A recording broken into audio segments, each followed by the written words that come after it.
휴일 즐겁게 보내고 계십니까? 송은재TV 시작합니다.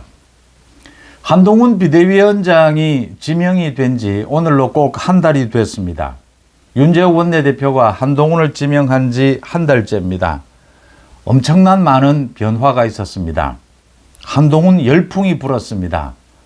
한동훈 정치는 정말 신선하다. 제가 한동훈 정치에 대해서 아름답다라는 표현까지를 했습니다. 한동훈은 많은 것을 이루었습니다. 가능성을 보여줬죠. 한동훈의 지지율도 이재명을 넘어섰습니다. 그런데 국민의힘 지지율은 거기에 한동훈 지지율에 맞춰서 같이 연동해서 오르지 않고 있다. 물론 민주당을 앞서고 있고 서울 지역에서는 10%포인트 이상 민주당을 앞서고 있다. 휴일인 오늘도 많은 일들이 있었습니다. 그러니까 이재명이 이해찬을 만나서 점심을 먹었다. 도대체 무슨 이야기를 했을까? 또 이재명의 측근이라고 하는 오는 총선에 출마할 한 인사가 언론에 나와서 이재명이 피습을 당한 뒤에 병원에 누워 있으면서 이 자신의 부인과 문재인 이야기를 했다. 이렇게 공개를 했습니다. 이건 뭘 의미하는 것일까? 또 김건희 여사에 대한 이 부분, 이 관련해서 지금 윤석열 대통령과 한동훈 위원장이 사이가 굉장히 나빠졌다. 한동훈이 홀로 서기를 하는 것이다. 이게 위기다. 이 위기를 넘지 못하면 한동훈이 그러니까 윤석열 정부에 맞서서 자기 색깔을 보여주지 못하면 한동훈 리더십은 앞으로 계속 이어가기 힘들 것이다. 국민의힘 지지율은 오르지 않을 것이다. 많은 이야기가 나오고 있고 오늘도 지금 안철수를 비롯해서 제가 어제 말씀을 드렸던 김경률의 이 김건희 여사에 대한 공격, 비판, 사과를 해야 된다. 모든 이야기들이 나오고 있습니다. 이 내용을 밝혀야 된다는 건 이미 대통령실에서 여러 차례 밝혔습니다. 이게 지금 정치 공작이었고 김건희 여사가 거기에 당한 것이다. 물론 당한 것이긴 하지만 한동훈의 말처럼 국민들이 걱정하는 부분은 있다. 김건희 여사가 이런 부분에 꼭 이렇게 당했어야 하느냐라는 걱정은 있습니다. 이 윤석열 대통령의 마음을 잘 읽는다라고 하는 이용 같은 경우에는 지금 이 김건희 여사의 명품백과 관련해서 사과를 하게 되면 민주당은 이제 그 사과를 기회로 해서 이 들깨처럼 물어뜯을 것이다. 또 이런 말도 하면서 윤석열 대통령이 그 김경률에 대해서 마포에 출마시키는 것, 이 과정, 이 절차를 보면서 지지를 철회했다. 또 이런 주장을 해서 무리를 빚고 있습니다. 이런 각종 정치 현상에 대한 이 본질은 뭐냐? 이게 총선에 어떤 영향을 미치느냐라는 것들이 많이 의견이 나뉠 수가 있습니다. 저는 이렇게 봅니다. 팩트가 가장 중요합니다. 어떻게 움직여 가고 있는 그 사실관계가 가장 중요하고 이 사실관계를 어떻게 활용해서 총선에 가장 유리하게 이끌어갈 수 있는 전략을 세우느냐. 팩트를 이길 수 있는 것은 없습니다. 현재 윤석열 대통령과 한동훈 위원장이 갈등을 빚고 있다면 그 팩트는 팩트 그대로 존중되어야 합니다. 그런데 팩트가 아닙니다.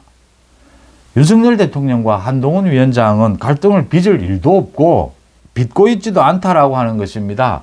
한동훈도 자신의 입으로 이야기했습니다. 이게 갈등으로 갈 일이 없다. 또 윤석열 대통령을 비롯해서 대통령실도 계속 원팀을 강조하고 있습니다. 이용이 이제 이야기하는 것들은 또 여러 가지 이용 자신이 판단하는 그런 느낌들이 있다 이렇게 보입니다. 이 정치 현상들이 매일같이 이렇게 수십 가지, 수백 가지 발생을 합니다. 여기에서 가장 중요한 것은 전체적인 흐름, 이 구도가 어떻게 가고 있느냐 속에서 이 발생하는 이 현상들을 해석하는 이 균형감이 가장 중요하다 이렇게 생각을 합니다. 그러니까 간략간략 제가 짚어드리면요. 이렇습니다. 이재명이 이해찬을 만난 것은 오래전에 약속이 되어 있었는데 이재명이 피습을 당하면서 좀 미뤄졌다라고 하는 것인데 의논했을 것은 가장 핵심적인 것은 공천입니다. 지금 이낙연도 나간 만큼 문재인까지 만약 탈당을 한다든지 문재인계를 이렇게 심하게 몰아붙였을 경우에 이 뒷수습을 어떻게 할 것이냐. 이 부분을 의논했을 것이다 이렇게 보입니다. 그 부분에 있어서 이해찬이 지난 총선에서처럼 역할을 할 수 있겠느냐. 민주당의 그동안 주류가 탐탁치 않게 생각하는데 이재명이 대선 후보까지 되는 데는 이해찬의 역할이 컸다. 이재명이 다시 이해찬에게 손을 내밀었다. 이해찬이 뭔가 역할을 해서 이낙연은 이제 돌아오지 않겠지만 문재인계 핵심들만은 잡아야 하지 않겠느냐. 문재인계를 많이 쳐내더라도 이 갈등을 최소화해야 하지 않겠느냐. 이런 의논을 했을 것이다. 이렇게 보입니다. 그 다음 이재명의 비서 출신이라는 사람이 방송에 출연을 해서 이재명이 피습을 당했는데 두 사람의 이름을 꺼냈다. 그러니까 김혜경, 부인인 김혜경과 문재인 이름을 꺼냈다. 실제 그랬는지 그러지 않았는지는 확인할 길이 없습니다. 중요한 것은 이재명의 비서라고 하는 사람이 언론에 나와서 그렇게 공개하는 이유입니다. 왜 그런 이야기를 했을까? 왜 이재명이 피습을 당한 상태에서 문재인과 김혜경을 거론했을까? 그걸 왜 또 공개를 할까? 밝힐까라는 부분입니다. 이재명의 지금 머릿속에 피습 당시에 가장 중요했던 사람이 문재인과 김혜경이었다라고 하는 겁니다. 이 김혜경을 이용을 해서 이제 부산을 패싱하고 서울대병원으로 헬기 이송을 하는 이 과정을 김혜경을 내세워서 덮으려고 한다라고 하는 점입니다. 또 하나는 문재인입니다. 말씀드렸다시피 지금 이재명은 이낙연을 쳐냈습니다. 이제 문재인을 쳐내야 합니다. 그런데 이 후유증은 최소화시켜야 합니다. 그래서 문재인을 강조하고 있다라고 읽히는 대목입니다. 다시 한동훈 위원장 이야기로 돌아가겠습니다. 한동훈 열풍, 한동훈의 정치 스타일은 굉장히 놀라운 것이었습니다. 한동훈이 위기에 몰렸다라고 합니다. 제가 보기에는 이재명에 대해서 그런 이야기를 많이 하지 않습니까? 기회를 위기로 만들었다. 부산대병원에서 자신이 치료를 받고 당당한 모습을 보이고 사실관계를 모두 공개를 하면서 이 피습, 정치 테러에 대해서 당당한 모습을 보였다면 이게 기회였는데 어쩌면 그걸 숨기고 재판 지연을 노리고 음모론을 꺼내면서 위기로 만들었다. 이런 이야기를 많이 합니다. 한동훈에게 있어서 지난 한 달은 우리 정치사, 선거사에서 보기 힘들 정도로 놀라운 역량을 보여줬습니다. 메시지 능력이라든지 그 전국을 읽는 능력 이런 부분에 있어서 한동훈이 지금 위기를 맞았느냐? 제가 보기에는 위기라 하더라도 이건 기회로 충분히 활용을 할 수가 있습니다. 가장 많이 거론하는 것이 말씀드렸다시피 이 김건희 리스크를 이야기합니다. 김건희 리스크 맞는 이야기입니다.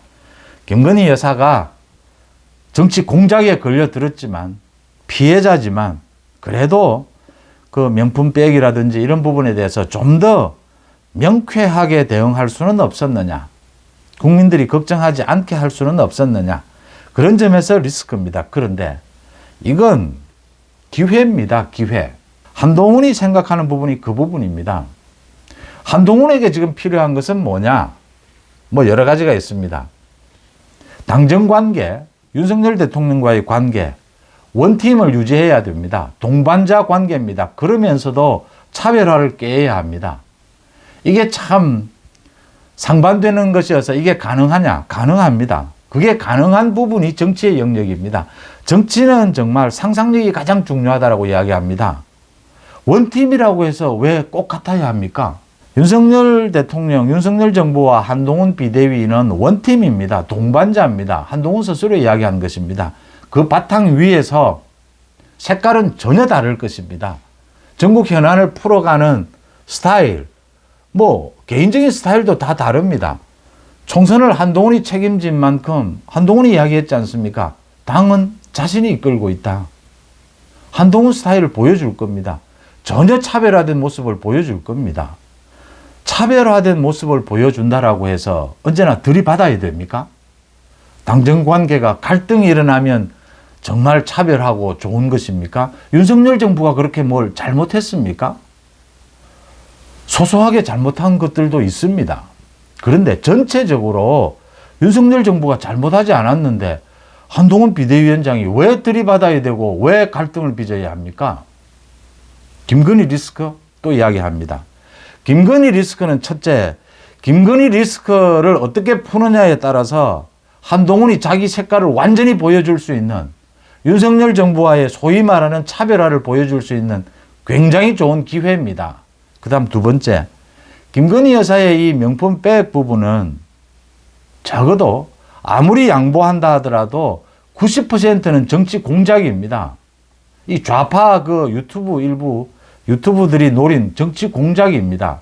10% 정도 국민들이 걱정할 정도로 좀 더 맹쾌하게 처신할 수 없었느냐라는 부분이 있습니다. 이 논쟁 붙으면 붙을수록, 다 까면 깔수록 크게 여당에 불리할 것은 없습니다. 중요한 것은 지금 윤재욱 원내대표가 계속해서 이 대응 전략을 이야기하는 것은 민주당이 이것뿐만이 아니라 굉장히 많은 것들을 준비하고 있다라고 하는 겁니다. 특검부터 시작해서 김건희 여사 관련해서 뭐 가짜 뉴스를 비롯해서 또 녹취록, 한번 나왔던 녹취록이라도 다시 되풀이할 가능성이 높습니다.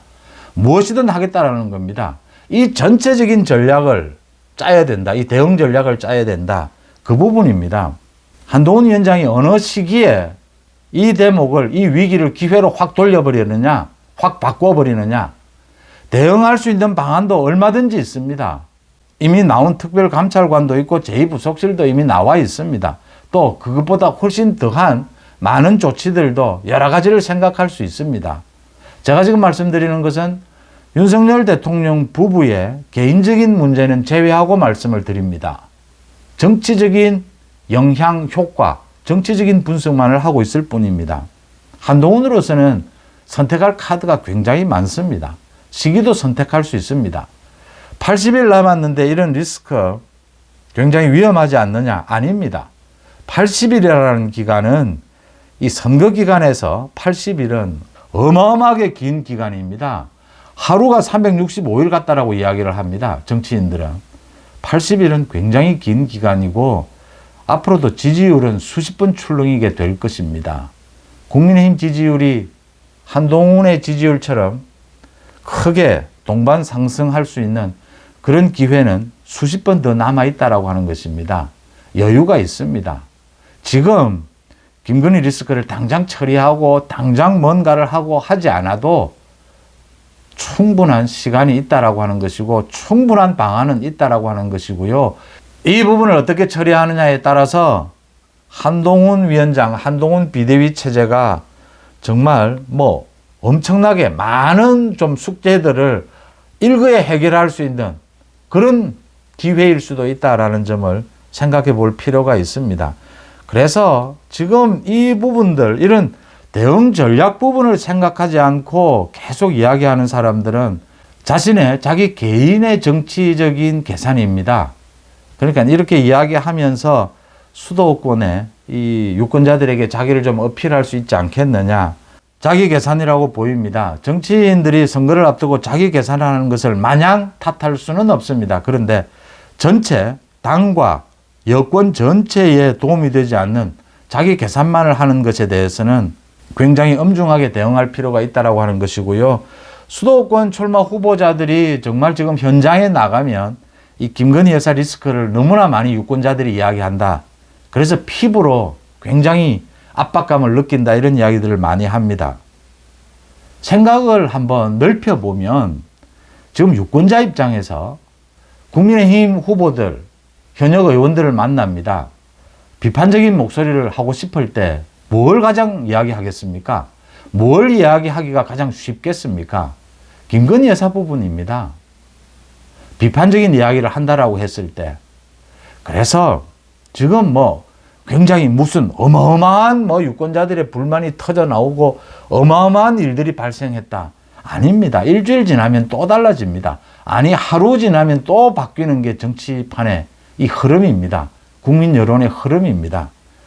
그런 부분들을 전체 틀에서 보고 하나하나 읽어 나가게 되면 뭐 위기도 꼭 위기는 아니고 언제든지 기회로 바뀔 수도 있고, 기회라고 생각했던 것이 언제나 위기로 또 바뀌는 경우도 많이 보게 된다. 이런 생각을 하게 됩니다. 여러분들은 어떻게 보십니까? 송은재TV 마칩니다. 고맙습니다.